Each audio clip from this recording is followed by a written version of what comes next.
With this key, you can keep the key ring on and do this procedure here. So we just take this out, the physical key, by sliding that over, slide this out, and we can keep the key ring on there, no problem. Now, with this section right here, you can see right in the hole that the key came out, right next to it, there's a spot. And the actual key itself, the tip of it is kind of tapered to fit in that spot. So basically what we're going to do is put it right in there and then hook in there and then pry this way, like so. So now we've started it and just open it up. Sometimes it'll get stuck on the other side, but once you start releasing it, it'll open up fine. And you can see that the circuit board's on one side and then the battery's on the other. And don't touch the circuit board. And you can see there's a seal around the outside as well. So let's just go ahead and set this down. It has a little spring right in here on this side. And then you can see there's a little catch right here on that side.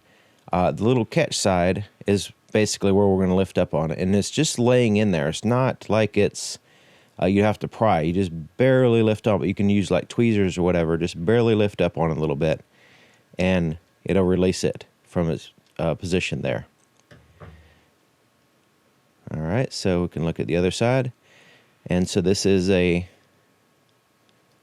see what it looks like here. It's the CR2032 battery. And this one's made in China. So when you replace it, I would recommend getting one made in Japan or another country besides China.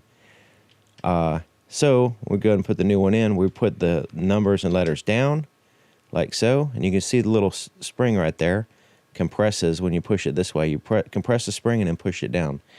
So this just make sure it's flush against this plastic down here and it's all the way down. Then you take the circuit board side and you line it up like so.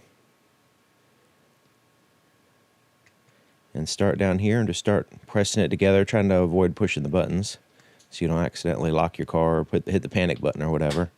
So just kind of press it in together and snap it in place and look around the edge, make sure it's completely secure all the way around. And then now you can put your key back in and then you're all finished.